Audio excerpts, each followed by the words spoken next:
तो भारतीय रुपए का जो मानक है, स्टैंडर्ड मानक, वो 777 मिलीग्राम सोना है 24 कैरेट। अब ये मतलब ऑन रिकॉर्ड, मैं अपनी बात नहीं कर रहा, ये रिजर्व बैंक के दस्तावेज के आधार पर बोल रहा हूँ जी। अब जो 777 मिलीग्राम, हाँ, रिजर्व बैंक जो है 1 रुपया भी छापेगा तो 777 मिलीग्राम सोना रिजर्व में रखेगा, तब छापेगा, क्योंकि उसका मानक है। अब ये जो हम मान बैठे हैं कि ये रुपया है, रुपया नहीं है। जैसे 100 का नोट है, वो 100 का नोट 100 रुपए की पर्ची है, वो 100 रुपया नहीं है। अभी हम यहाँ बैठे हैं चैम्बर पे, अब गजेंद्र जी के यहाँ बैठे हैं वकील साहब के। अभी वकील साहब ये कहें कि भाई 4 लोग बैठे हैं, चाय मंगानी है, तो ये क्या करेंगे, एक पर्ची बनाएंगे, पर्ची बना के दे देंगे, पर्ची बना के दे देंगे उसको, भेज चाय वाले को दे देना, चाय। तो वो पर्ची है। अब वो पर्ची जो है, वो अगर 10 चाय इन्होंने मंगाई तो 10 चाय की जितनी कीमत है वो वैल्यू रखती है। तो ठीक इसी तरह जो 100 का नोट है, 10 का नोट है, 50 का नोट है, वो हमारे 100 रुपए, 100 का नोट है तो 100 रुपए की पर्ची है, और उस पर लिखा हुआ है, रिजर्व बैंक के गवर्नर ने लिखा है, मैं धारक को 100 रुपए अदा करने का वचन देता हूँ। मतलब इस पर्ची को जो लेकर आएगा, गजेंद्र जी ने जो चाय वाले को भेज दे, वो चाय वाला उस पर्ची को लेकर आएगा और चाय के पैसे ले जाएगा। तो वो जो 100 रुपए का नोट है, वो पर्ची है 100 रुपए की, उस पर्ची को लेकर के हम बैंक में जाएंगे कि भैया हमारे रुपए दे दें, तो रुपए बैंक देगा, उसके लिए बाध्य है वो क्या, 777 मिलीग्राम सोना गुणा 100, 777 मिलीग्राम में 100 की गुणा कर दो, जितना बनेगा उतना सोना देगा। मैं पर सोना नहीं देता। मांगा ही किसने, मांगता ही ना कोई। उन पर्चियों को ही जब हमने मान लिया रुपया, वही चल रही है, उन्होंने मान लिया, जिसको मैंने दे दी उसने मान लिया, बस ठीक है, गया वहां, कोई नहीं गया लेने के लिए। लेकिन ये बात है, अब जो बैंकों ने खेल शुरू कर रखा इसी में, गड़बड़ कहाँ हुई, बैंकों को ये भनक लग गई कि भाई जो भारत के लोग, तुम्हारा तो चल गया, तो ये कागज को ही रुपयावान बैठे, ये तो इसी से आदान प्रदान कर रहे हैं। जब इसी से आदान प्रदान कर रहे हैं, तो हमने रिजर्व बैंक से पूछा तुम्हारे पास सोना कितना है रिजर्व में, तो रिजर्व बैंक ने आरटीआई के जवाब में लिखित में दिया है कि हमारे पास सोना है 800 टन। और 800 टन सोने को जब हमने डिवाइड किया 777 मिलीग्राम सोने में, तो करेंसी बनती है 5 लाख करोड़ के करीब, कुछ कम। तो देश में करेंसी कितनी होनी चाहिए रिजर्व बैंक के अनुसार, जो सोना रिजर्व में है वो होनी चाहिए 5 लाख करोड़। लेकिन उन्होंने, बैंक वालों ने देखा कि ये तो इस पर्ची को ही जो है रुपया मान लिया इन्होंने, इसलिए छाप दो, कर दो काम को। लेने तो कोई आ ही ना रहे, सोना लेने तो कोई आ नहीं रहा। तो उन्होंने क्या किया, छापते बिना मानक के 5 लाख करोड़ की बजाय 16 लाख करोड़ की करेंसी छाप दी 2016 तक, 2016 तक छाप दी 16 लाख करोड़। अब 16 लाख करोड़ में से 5 लाख करोड़ निकाल दो, तो 5 लाख करोड़ की करेंसी तो है वैध, और 11 लाख करोड़ की करेंसी है अवैध 2016 तक। 16 तक। और अब करेंसी रिजर्व बैंक कह रहा है, अब हमने करेंसी छाप रखी है 34 लाख करोड़ की, 34 लाख करोड़ में से 5 लाख करोड़ निकाल दो,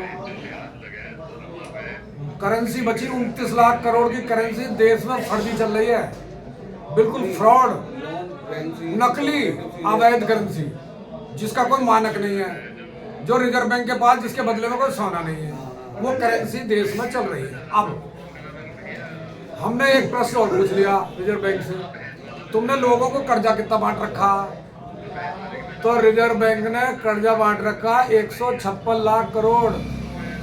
अच्छा, बैंक आज भारत के लोगों से जो ब्याज ले रहा है वो 156 लाख करोड़ में ले रहा है, और करेंसी छाप रखी है 34 लाख करोड़, कर्जा बांट रखा है 156 लाख करोड़।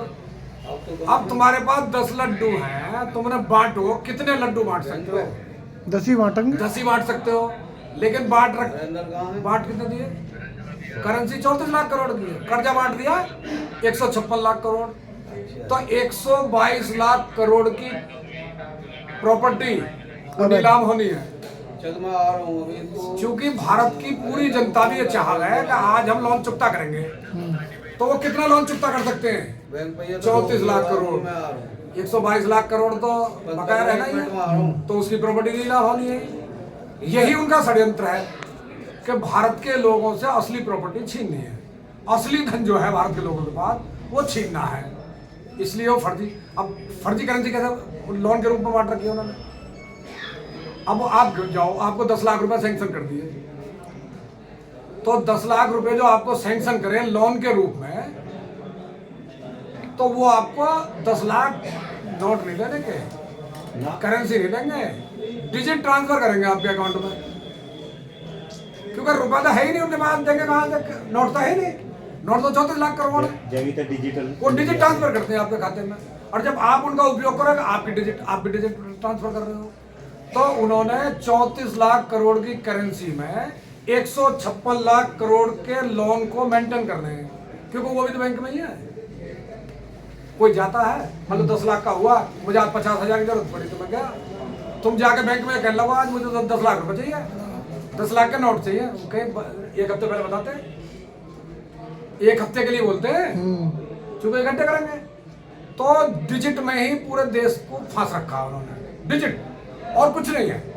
अब अंकों का खेल है। अंकों का खेल, अब खेल शुरू होता है यहाँ से। जब ये सारी जानकारी हमको मिल गई जनता सरकार मोर्चे को, तो जनता सरकार मोर्चे ने देखा कि भाई एक्सपेरिमेंट करा, तो जनता सरकार मोर्चे ने एक आवेदन बनाया, आर्काइव, रिजर्व बैंक के आर्काइव से दस्तावेज निकाले और एक आवेदन बनाया, सेवा में श्रीमान शाखा प्रबंधक महोदय, फला बैंक, फला शाखा, मैंने आपके बैंक से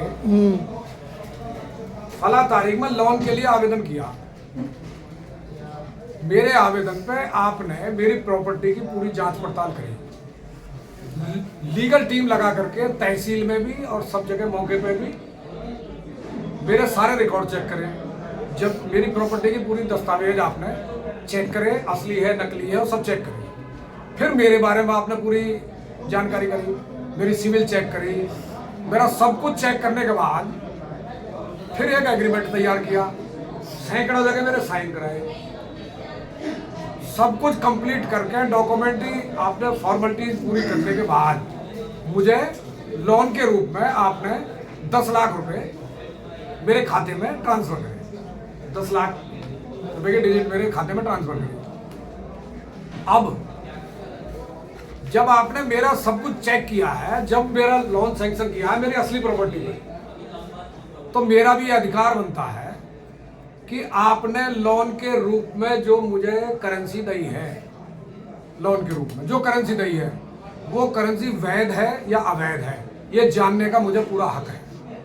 और रिजर्व बैंक की आर्काइव से निकाले गए दस्तावेजों के आधार पर मुझे यह घोर संशय है पक्का कि आपने मुझे फर्जी करेंसी दी है लोन के रूप में।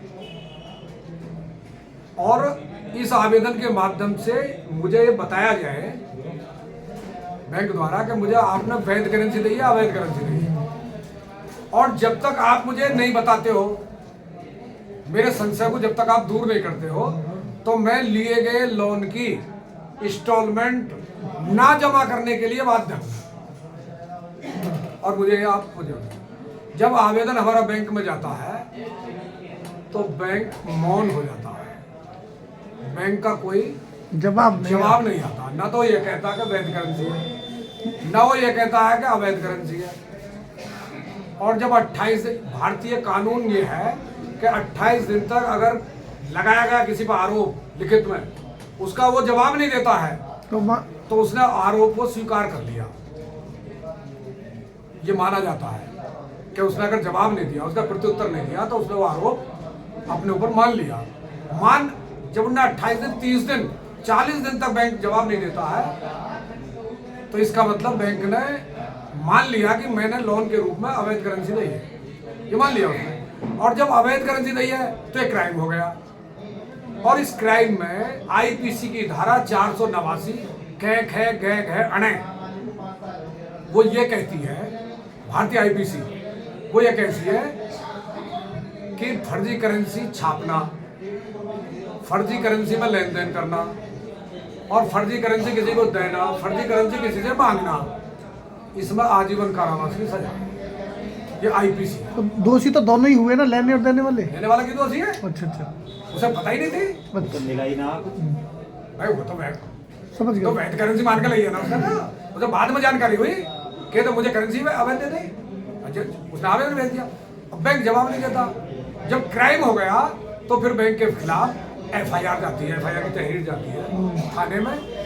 पुलिस महानिदेशक, जिला पुलिस कप्तान को, जिलाधिकारी को और तहसीलदार को, इनको जाती है कि मेरे साथ बैंक ने फ्रॉड किया है और ये मैंने आवेदन दिया बैंक को, बैंक जवाब नहीं दे रहा और उसने इन धाराओं में ये क्राइम है और मेरे साथ धोखा, मेरे साथ विश्वासघात किया है, तो वो एफआईआर कॉपी जाती है। अब पुलिस एफआईआर नहीं लिखती। जब पुलिस एफआईआर नहीं लिखती 30 दिन बाद फिर उसकी आरटीआई जाती है कि मैंने एफआईआर के लिए आवेदन दिया था, नहीं हुई। क्या हुआ? अब आरटीआई पे जो है वो सब तिलमिला जाते हैं। आरटीआई में क्यों नहीं आ, तो उसका या तो जवाब देते नहीं है, देते हैं तो फिर वो घुमा फिरा के वो देते हैं। तो इतना ये मतलब एक षड्यंत्र, सीधा मैं सीधा आरोप लगा रहा हूँ और ये लाइव चल रहा है, मैं सीधा आरोप लगा रहा हूँ कि पूरे भारत के बैंकिंग सिस्टम फर्जी नोट दे करके, फर्जी करेंसी दे करके असली भारतीय लोगों की असली प्रॉपर्टी को और बैठो कब्जाने का एक षड्यंत्र है, वो कर रहे हैं। अच्छा, अब है क्या? कोई बात नहीं, ब्रांच कल छुट्टी है। अब उस फर्जी करेंसी के बदले में परसों भी जो भारतीय लोगों की असली प्रॉपर्टी है मंगल में उसे छीनने के लिए मैं तो अभी जो सरकारी पूरा अमला है, बैठ जाओ, तुम्हारी चर्चा चल वो रही है। तहसीलदार हो, तहसील से ऊपर के अधिकारी हो, क्या पुलिस हो या कोई भी हो, क्या कहाँ चलती है? मैंने कॉल करी थी बट ओके। अब ये जो नकली करेंसी बैंक बांट रहे हैं और लोगों को लोन दे करके उसकी असली प्रॉपर्टी को मॉर्गेज करते हैं। अब उस जो असली प्रॉपर्टी है, क्योंकि लोन तो पटना ही नहीं है, किसी कीमत पर नहीं पटेगा और पूरा लाइफ पूरा देश बिक जाओ लेकिन कर्जा नहीं पट सकता, क्योंकि करेंसी ही 34 लाख करोड़ की है, कर्जा बांट रखा है 156 लाख, तो लोन तो पटना नहीं है। पूरा भारत भी आज ये चाहे कि हम अपना लोन दे दें तो मिल करके तो भी 34 लाख करोड़ ही दे सकते हैं, तो लोन तो दिया नहीं जा सकता, कर्ज पट ही नहीं सकता। अब क्या होता है, उस लोन को बैंक पटाने के चक्कर में एक सरफेसी एक्ट है, वो ऐसा वो है, वो डीएम को अधिकार दे दिए उसमें। ये जो कलेक्टर की पोस्ट है ये बनाई ही अंग्रेजों ने इसलिए थी कि भारतीय लोगों को निर्धन करने के लिए एक इन पर टैक्स लगाओ और इन्हें लूटने के लिए कानून ऐसे बनाओ कि इनको लूटना है, और लूटने के लिए, कलेक्ट करने के लिए कलेक्टर की पोस्ट बना दी। और सन 1961 में इंडियन पुलिस एक्ट बना दिया, वो कलेक्टर के अंडर दे दी। कलेक्टर वसूलेगा, कलेक्ट करेगा, लोगों के धन को वैधानिक अवैधानिक जिस भी तरीके से कलेक्ट किया जाए, लूटा जाए, वो लूटो कलेक्टर के माध्यम से। कलेक्टर पुलिस को अपने अंडर में लेगा, क्योंकि सारी पुलिस कलेक्टर के अंडर में रहती है जिले की, उसके माध्यम से उसका उपयोग करके। और सुनो, जितने भी सरकारी कर्मचारी हैं, चाहे वो पुलिस के हो, कलेक्टर हो, तहसीलदार हो, फौज का सिपाही हो, तहसील में बैठे लोग हो, न्यायालय में बैठे लोग हो, सब तनख्वाह पे रख रखे हैं और तनख्वाह के रूप में जो करेंसी दी जा रही है वो भी फर्जी है। मतलब लूटने के लिए जो पूरा अमला, सरकारी अमला पूरा बैठा रखा है, वो भी नकली करेंसी पे ही है। हर देश के हर सिपाही को, तहसीलदार को, जो भी सरकारी कर्मचारी है, जो भी लुटवाता है, फिर लूटने में सहयोग करता है बैंकों को, वो सब फर्जी करेंसी है। उसी डिजिटल ट्रांसफर करते हैं उनके खाते में भी 34 लाख करोड़ वाले में थे, जो कि अवैध करेंसी है। तो पूरा बैंकिंग सिस्टम सरकारों के माध्यम से पूरे देश की जनता को फर्जी करेंसी लोन के रूप में बांट करके उसकी असली प्रॉपर्टी को छीनने का षड्यंत्र है बैंकिंग सिस्टम।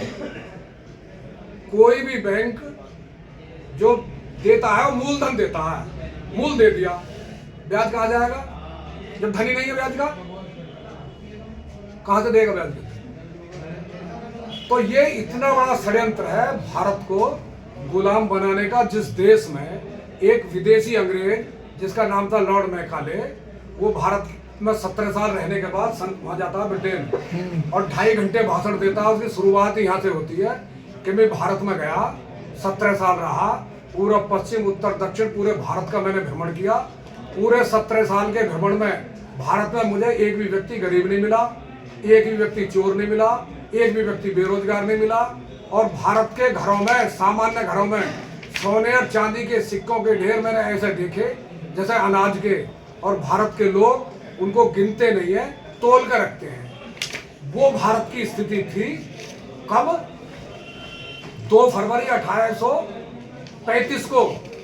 वो बोल रहा मैकाले। हाँ, मैकाले ये थी। लेकिन जब 1857 में क्रांति हुई इस देश में और अंग्रेज लगभग यहाँ से खत्म कर दिया, लेकिन इसी देश के कुछ गद्दार राजा उनसे फिर गए कि आप आइए, हम सेना भी देंगे, धन भी देंगे। जब तक भारत पूरी तरह, मतलब वो स्थिति नहीं हुई थी भारत की, लेकिन अंग्रेजों ने कहा कि अब भारत में ईस्ट इंडिया कंपनी का शासन नहीं रहेगा, अब ब्रिटेन का शासन होगा और कानून का शासन होगा। और वो किया कि कानून ऐसे बनाओ कि भारत के लोगों को निर्धन बनाओ। और निर्धन बनाने के लिए 1860 में, 1857 क्रांति के बाद 1860 में उन्होंने बनाया टैक्सेशन सिस्टम। ये सारा टैक्सेशन सिस्टम 1860 में बना कि निर्धन बनाने हैं, और टैक्स को वसूलने के लिए कलेक्टर की पोस्ट बना दी, उसके नीचे पुलिस दे दी।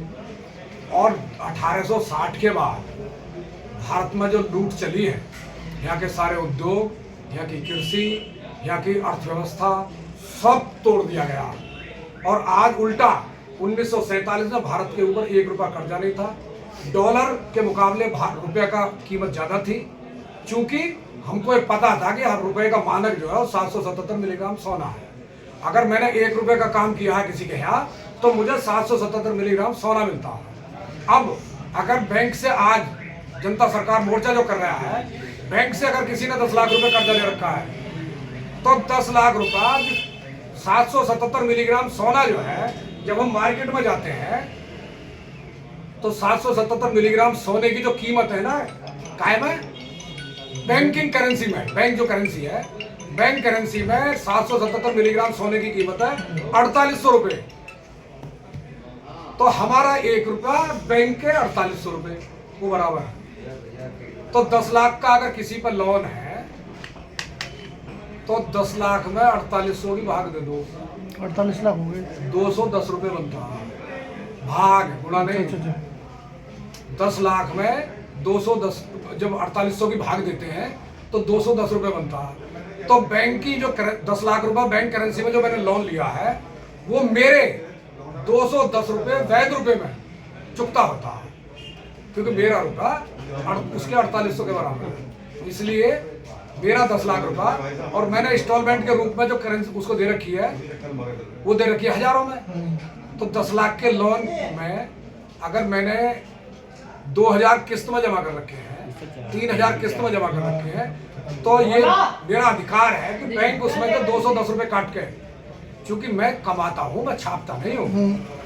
बैंक छापता है, उसकी वैल्यू नहीं है।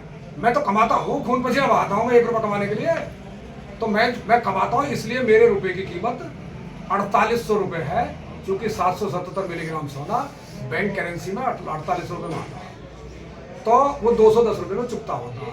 मैंने दे रखे हैं उसको हजारों में, तो 210 काट कर बाकी मेरे निकलते हैं बैंक में, ना कि उसके निकलते हैं। और इसका किसी भी भारत के किसी बैंक के पास जवाब नहीं है, किसी बैंक के पास जवाब नहीं है। ये मामला हम सुप्रीम कोर्ट में भी ले गए हैं। सुप्रीम कोर्ट के सामने हमने 4 सिक्के रख दिए, 4 रुपए, 3, एक जो भारत में जो रुपया चलता था और चांदी का चलता था, वो रुपया रख दिया, एक दूसरा रुपया रख दिया, एक तीसरा जो अब चल रहा है वो रख दिया, और एक कागज का रख दिया। और सुप्रीम कोर्ट के 3 जज बैठे PIL को सुनने के लिए। सुप्रीम कोर्ट से जब ये कहा, सुप्रीम कोर्ट को बोलिए, लेकिन आप सर हम ये जानना चाहते हैं माननीय न्यायालय से, सुप्रीम कोर्ट से, कि ये जो रुपए हैं, 4 रुपए आपके सामने रखे हैं, इनमें वैध रुपया कौन सा और अवैध कौन सा है? तो सुप्रीम कोर्ट के तीनों जजों ने उठा के देखा बेचारों को, उन्होंने कहा है तो 1 रुपीज इंडिया 1 रुपीज इंडिया, चारों पे लिखा हुआ, चारों वैध है। मुझे अगर ये चारों वैध हैं तो जब हम बैंक में इन्हें लेके जाते हैं तो बैंक 4 रुपए में लेता है। बैंक मना नहीं कर रहा लेने के लिए, आज भी चलन में है। लेकिन मार्केट में जब हम जाते हैं तो ये जो रुपया इसके आते हैं 50 किलो गेहूं, इसी 1 रुपए के, और इसी 1 रुपए के आते हैं 25 किलो गेहूं, और ये जो 2 है कागज का गिलट का, इनकी आती है 25। जब ये चारों ही वैध हैं तो पर्चेज, और भारत के रुपए हैं 4 रुपए हैं अलग अलग, तो परचेजिंग पावर बराबर होनी चाहिए ना। जज बोले हाँ बराबर होनी चाहिए, लेकिन ये बराबर क्यों नहीं है? इसके 50 किलो गेहूं आ रहे हैं, इसके 25 आ रहे हैं, इसकी 25 आ रही है। परचेजिंग पावर बराबर होनी चाहिए, भारतीय करेंसी है तो वैध है चारों। तो सुप्रीम कोर्ट के जजों के पास तो जवाब नहीं था इसका। अब उन्होंने ये कहा जवानी कि आपकी PIL हमने पढ़ी है और आपने जो कहा है और जो PIL हमने देखी है वो बिल्कुल सही है। आपकी PIL में कोई कमी नहीं है, लेकिन हम इसको खारिज करते हैं। अच्छा, क्योंकि उस वक्त गया था एक व्यक्ति उसको लेकर के और ज्यादा दस्तावेज नहीं थे। अब रिजर्व बैंक की आर्काइव से निकाले कुंटलों में दस्तावेज, कुंटलों में। अब एक एक प्रमाण है जनता सरकार मोर्चे के पास, और जनता सरकार मोर्चा आज एक ताकत बन चुका है देश में, जिसने हजारों लोगों की रैली करके करनाल में 19 नवंबर को रैली की थी और वहां मंच से घोषणा की थी कि भारतीय ये जो बैंकिंग फ्रॉड है, हम संपूर्ण व्यवस्था परिवर्तन की लड़ाई लड़ रहे हैं। हमारे जनता सरकार मोर्चे के 3 बड़े मुद्दे हैं। नंबर 1, पूरे भारत को बैंकों के कर्ज से मुक्त करना। कैसा भी कर्जा है, कैसा भी है, उस हर व्यक्ति के, भारत के हर व्यक्ति के कर्ज की अदायगी जनता सरकार मोर्चा करेगा और वैध रुपए में करेगा, वैध रुपए में करेगा। नंबर 1। नंबर 2, जो बड़ी मांग है हमारी वो है जल, जंगल, जमीन और जानवर। इन चारों पर निर्णय लेने का अधिकार गांव को मिलना चाहिए। सरकार का, चाहे राज्य सरकार हो चाहे केंद्र सरकार हो, गांव के इन 4 मामलों में कोई इंटरफेयर नहीं करेगी, ये हमको चाहिए।